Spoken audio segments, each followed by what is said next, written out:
Karume wastahili kusifiwa na wananchi wote wa Tanzania kwa kutuletea muungano wa Tanzania. Tarehe 26 Aprili mwaka 1964, Tanganyika na Zanzibar ziliungana na kuunda Jamhuri ya Muungano wa Tanzania.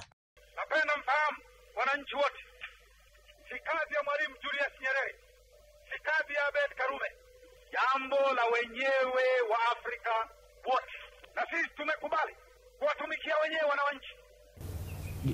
Kama si yeye hakuna Tanzania. Si wale wengine walikataa? Si niliwaambia kwa nia hiyo moja? Na wakataa. So hakuna East African Federation. Lakini yeye amemwambia ameitika hivyo. Maana yake nini kuniambia nitakapokuwa tayari? Niko tayari sasa hivi, waite watu magazeti. Na wewe ndio rais. Ndipo tumetamka later na muungano tukafanya tarehe 26 Aprili.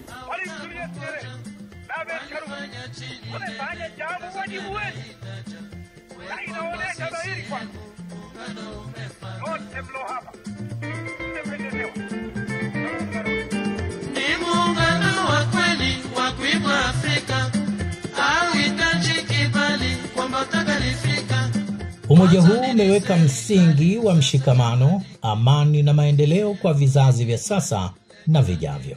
Kwa zaidi ya nusu karne, muungano huu umetoa mafanikio katika elimu, afya, miundombinu na uchumi. Na ili mafanikio haya yaendelee, takwimu sahihi ni msingi wake.